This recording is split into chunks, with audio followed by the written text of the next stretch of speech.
I don't for 1 second believe that Kimberly Kessler, or whatever name she's going by today, I don't believe this is her first murder. She's evil. She's evil in the flesh.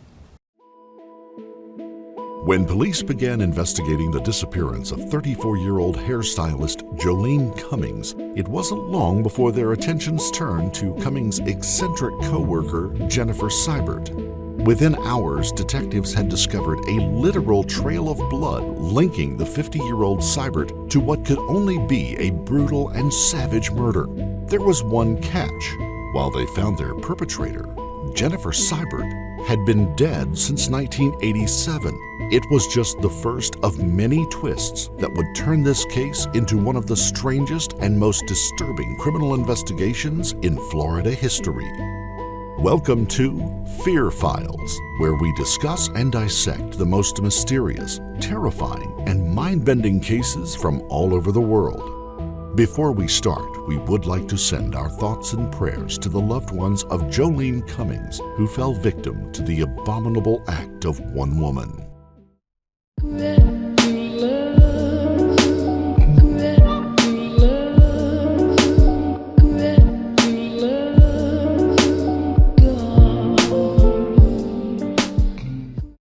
Welcome to Fernandina Beach, Florida, where the sun rises over the Atlantic Ocean and sets over the shimmering waters of the Amelia River. First inhabited by the Timucuan Indian tribe, Fernandina Beach is known for its long stretches of deserted beach, abundant wildlife, and a historic and charming seaport town. It's a beach paradise considered by many to be the ideal escape from everyday life, or in this case, an escape from a dark and disturbing past. In 2018, 50-year-old Jennifer Sybert had found a fresh start in Fernandina Beach in a hair salon called Tangles. It was her fifth job in 6 months, and this time Sybert hoped it would last. She spent years running from her past and years hiding too many dark secrets. One of those secrets was the fate of 35-year-old Kimberly Kessler, who had gone missing from her hometown in Butler County, Pennsylvania, in the mid-2000s. It had taken Kessler's family 8 years to file a missing persons report, and still not a single friend or family member had any idea whether Kessler was alive or dead. Sybert, though, knew exactly what had become of Kessler, and it was information she guarded with her life. But trouble and suspicion seemed to follow Sybert everywhere, and wherever she went it was the same. People were always plotting against her, and it was happening again now at Tangles. Most of the problems seemed to be stemming from one particular co-worker, 34-year-old Joleen Cummings.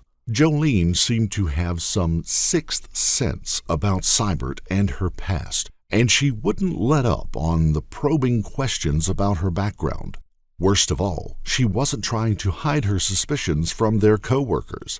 Jennifer Sybert felt ready to explode. On May 18, 2018, Sybert confronted Jolene. As it happened, Jolene had caught Sybert eavesdropping, and when she went outside with another co-worker, Sybert deliberately followed them. Jolene now turned on her. "You're a fake," Jolene told her. "You're crazy." Sybert didn't argue. She'd already worked out exactly how she was going to deal with Cummings. At their shift at the salon the next day, Sybert struggled to stay focused. She wasn't sure if she'd pull her plan off. Jolene wasn't helping. She kept asking for help with clients. Sybert hid behind a wall with her phone and pretended to be confused by Jolene's questions. Jolene was furious, but she kept up a cheerful front with clients. It was her birthday the next day and Mother's Day, and Sybert knew Jolene was looking forward to celebrating it with her 3 young children. This video surveillance footage captures Jennifer Sybert in the early hours of May 13th at a gas station a few miles from Tangles. She explains to the manager that the red marks and scratches on her face are from an altercation earlier that night with a friend's ex-boyfriend. She asks the manager if she can use his phone to call a taxi. She needs to return to the salon. she's got a little more cleaning to do.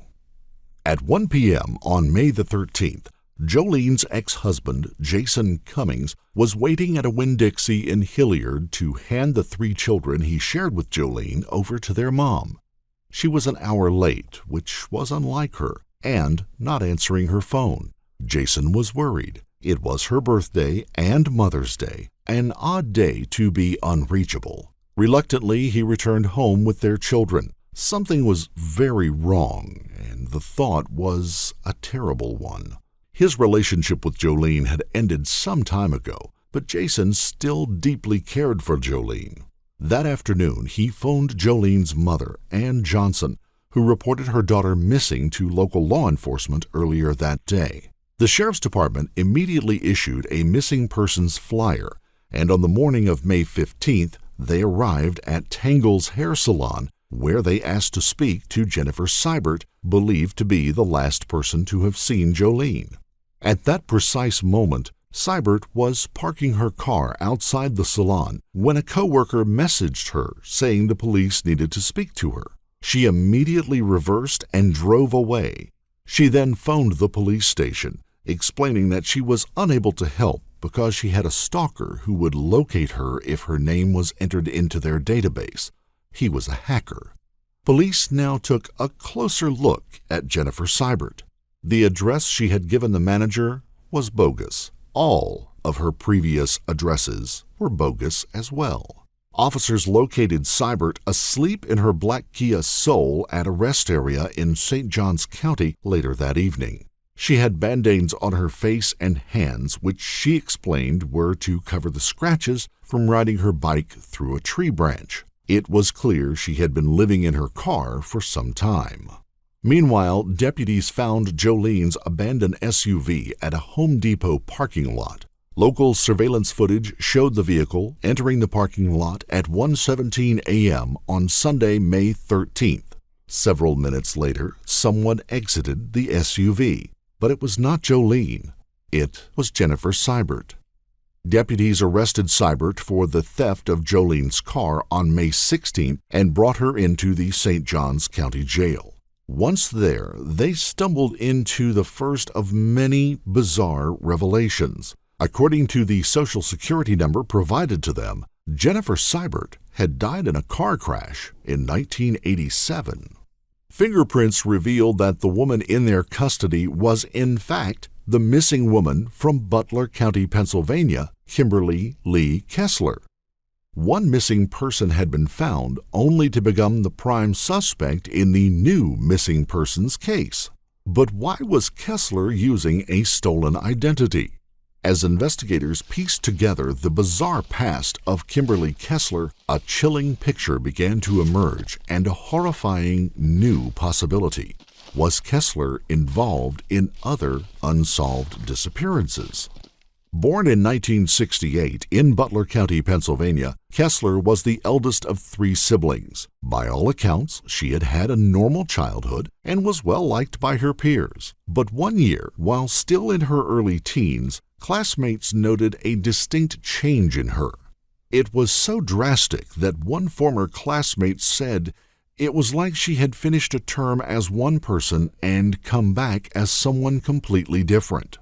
She used to run with the popular kids, said the classmate. Then it was like something had snapped. Everyone was frightened of her. Kessler's change of personality was so extreme that one former friend took to staying under her radar. She was a scary individual, she said. Ray Wyant, who knew both Kessler and her brother Bob, said that it soon became clear that Kessler had developed a violent temper. If you crossed her, the repercussions were extreme. Once, after a fight with her brother Bob, she waited until he had gone to sleep, then crept into his room and smashed him in the mouth with a baseball bat, knocking out most of his teeth. Tim Barnes dated and lived with Kessler for a short time after high school. He remembers her rages. During their time together, she killed his cat with a shotgun, stabbed him in the chest, and assaulted his father. In 1987, the same year that Sybert died, Kessler's brother Bob was involved in a serious motorcycle accident that killed his friend. Rumors at the time were that someone, meaning Kessler, had run them off the road. At the time, Kessler began to show interest in aliases. Her ex, Tim Barnes, told detectives that he once went with her to visit a graveyard where her father was buried. Instead of going to her father's grave, she walked around looking at gravestones of girls her age whose names she could steal. Xylon Losi married Kessler twice in the early 1990s. Both times she was living under the alias Melissa McKernan. He described their relationship as crazy. In 1996, Tim Edwards dated Kessler before the two had a child together. He knew her as Miranda McKernan, but she put the name Christina Brooks on their son's birth certificate. The fake names, she told him, were to hide her location from her abusive family. Meanwhile, she told her family that she needed the fake names to hide her location from the abusive father of her child. In 1999, Kessler's son was removed from her care by social services. She turned up at their offices with a handgun in an unsuccessful attempt to get him back and then skipped town. Neither her ex nor her son heard from her again. Kessler began mentioning her desire to leave town months before she had disappeared. She claimed it was because she was scared of her ex. July 4, 2004 was the last time anyone in Butler County saw her. Between 2004 and 2018, Kessler traveled from state to state and job to job, doing everything from waitressing to stripping. In 2004, she got a cosmetology license using a fake name in Florida. A man who knew Kessler at that time said she was odd. She couldn't hold a job. She got accused of stealing from jobs that she was at. She was vindictive, one acquaintance said. If you got on her bad side, she would make you pay. She also began collecting new identities like people collect shoes. She was a chameleon, adopting a new persona, scamming, stealing, and then disappearing, only to turn up somewhere else and do it all over again. Her behavior became increasingly erratic. One man she friended on Facebook said the day after they started chatting, she drove from Florida to Texas to meet him for lunch. That same day, she asked him to marry her. He turned her down, then blocked her, only to later discover from police that she'd been following him on Facebook under 7 different aliases. One ex described her as insanely jealous, saying that she had such severe fits of rage that he feared for his life. He eventually involved the police and then left town. Kessler got married again. During an altercation, Kessler stabbed her husband with a pair of scissors. "I've known some crazy women," he said, but she was out there. I heard something about she had stabbed you with some scissors. Can you tell me about that? Yes, she was crazy. I can tell you that. She was, I know some crazy women, but she was out there. She had mind games. Kessler rented a room from a Clearwater man in 2009 under the alias Jennifer Sybert. She accused him of breaking into her house and urinating on her bed before he had her evicted. People she worked with described her as bizarre, erratic, and secretive. One former coworker said she felt Kessler's history was concocted. She knew her by the name Mia Stone. One day, she just abruptly vanished. In 2014, Kessler trained at a Jacksonville hair academy. According to her instructor, she carried a notebook and wrote down everything that was said. At one point, she climbed into a cabinet just to see if she would fit in. She asked the girl if she could keep a piece of sunburned skin, which disturbed her instructor so much that she checked out her criminal background. By 2018, Kessler had lived in 14 states, 33 cities, and had at least 17 aliases. She had become an expert at identity theft and a master of different disguises. With each different identity, she changed how she dressed, walked, and talked. Before joining Tangles, she worked for 1 week at a store called Woody's Barbecue, also in Fernandina Beach. Her manager described seeing her eat a pound of beef using her bare hands. Another coworker said that she sensed she was odd and told her daughter to be careful of her. In April 2018, Kessler walked through the door of Tangles, this time as Jennifer Sybert. Her manager soon became aware that there was something strange about her, but she'd already been given the job. Whenever she left work, she would see Kessler sitting in her car, watching her. Out of all of the staff at Tangles, though, it was Joleen Cummings who realized just how concerning their new employee's eccentricities were. She wanted to check her criminal background, she told a coworker. There was something not right, and it was a feeling she just couldn't shake. Jolene couldn't have been more right, but tragically it was too late, and chances were it had been from the moment they crossed paths. During her initial interrogation, Kessler appears irritated when she is asked which name she would prefer the police use. She reminds officers that fingerprints don't lie. "My name is Kimberly Kessler. Kim," she said. When asked about Jolene, she dismisses knowing anything about her, although she manages to slip in that Child Protective Services had been called on Cummings and that she had once seen a small bag of meth in her bag.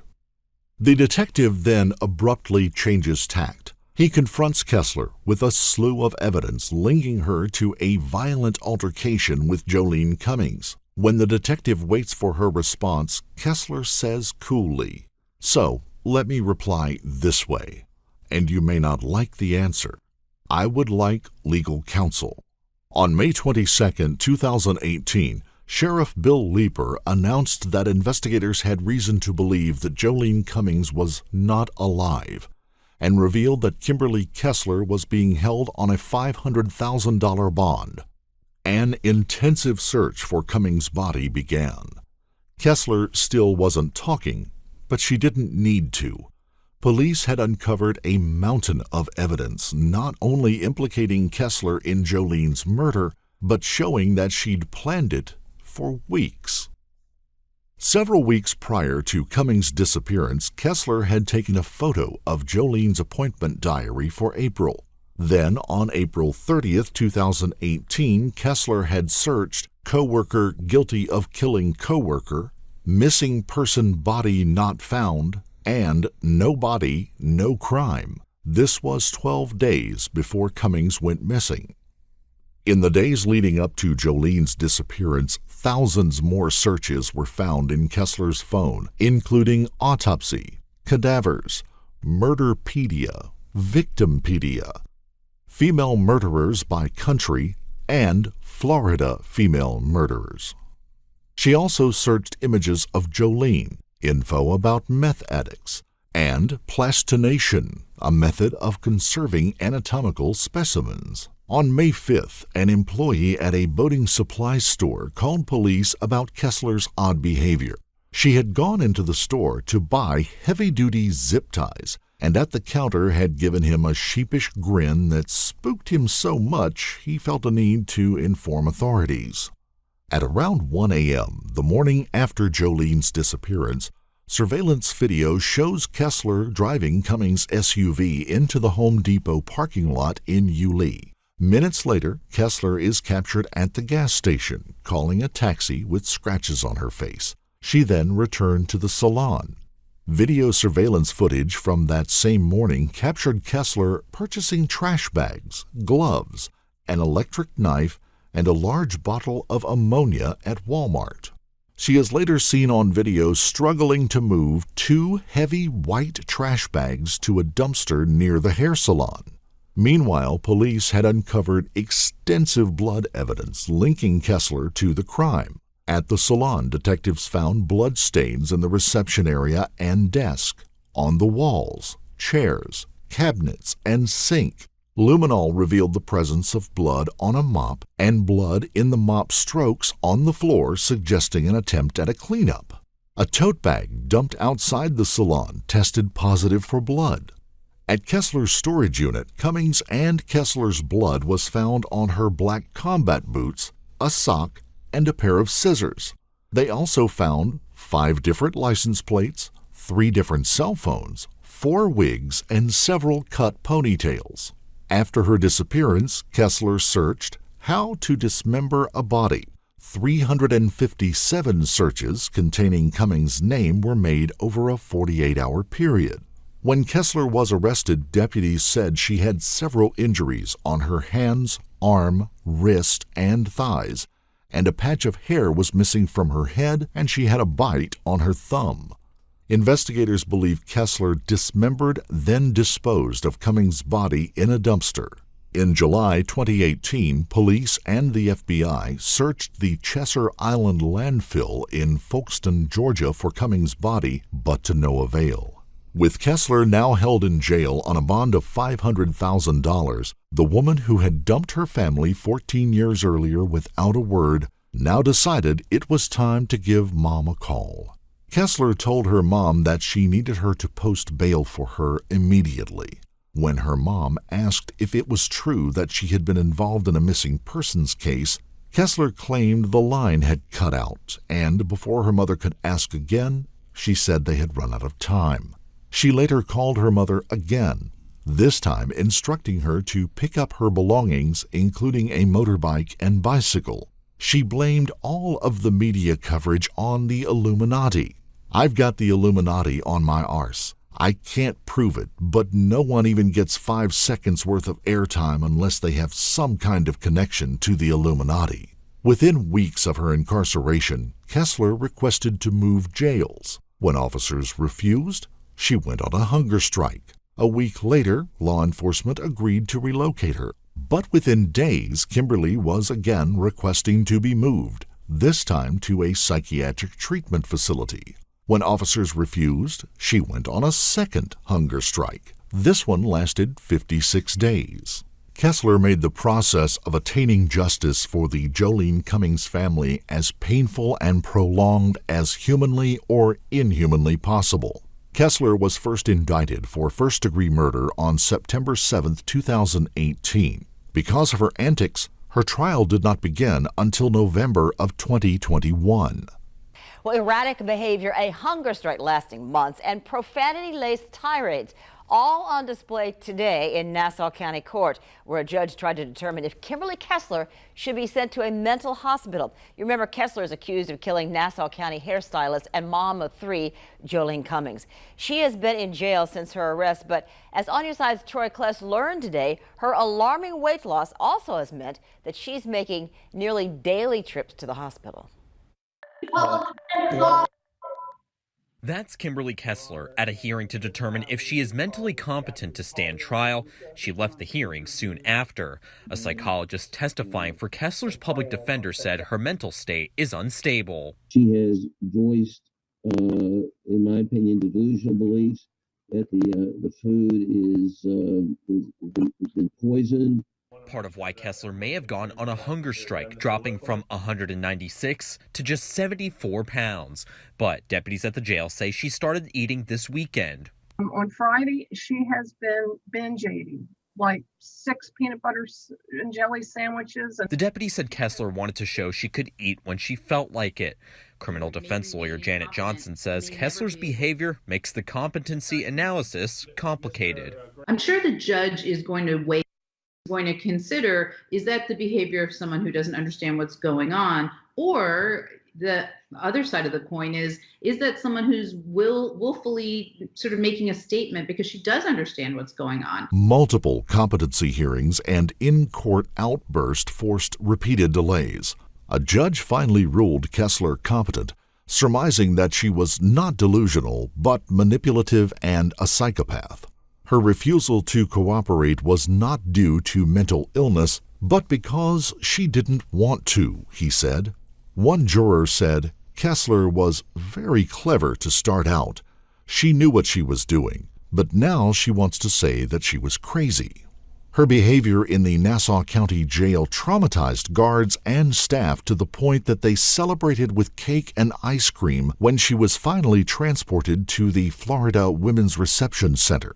During her time there, she starved herself almost to death. threw feces at guards, smeared feces on herself, walls, and windows, stripped naked and verbally abused staff with sexual and demeaning comments.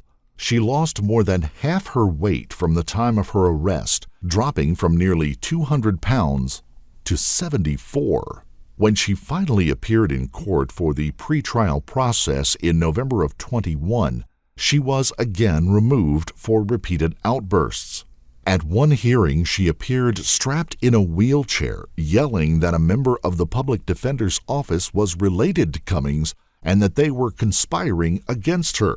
In their case against her, the prosecution had no body, no weapon, and no confession. But on December 9, 2021, a jury found Kessler guilty of first-degree murder on the basis of overwhelming circumstantial evidence. She was sentenced to mandatory life in prison. Justice has been served, her mother said. Jolene was here.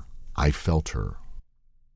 During a press conference, Nassau County Sheriff Bill Leeper made a spine-chilling comment.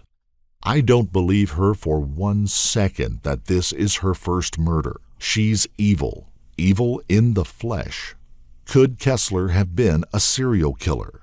Investigators found more than 60 names on Kessler's phone, labeled with words like Satanist, witch, and evil murderous gang. During her jailhouse interviews, investigators repeatedly asked about 2 names from that list, a man named Kurt Christopher Allen, who had died in Jacksonville in 2014, and Grace Darling Bartley, who had died in Kessler's hometown in 2009. Her obituary said that she was married to a Tim Bartley. Both Bartley and his brother Wayne are on Kessler's list.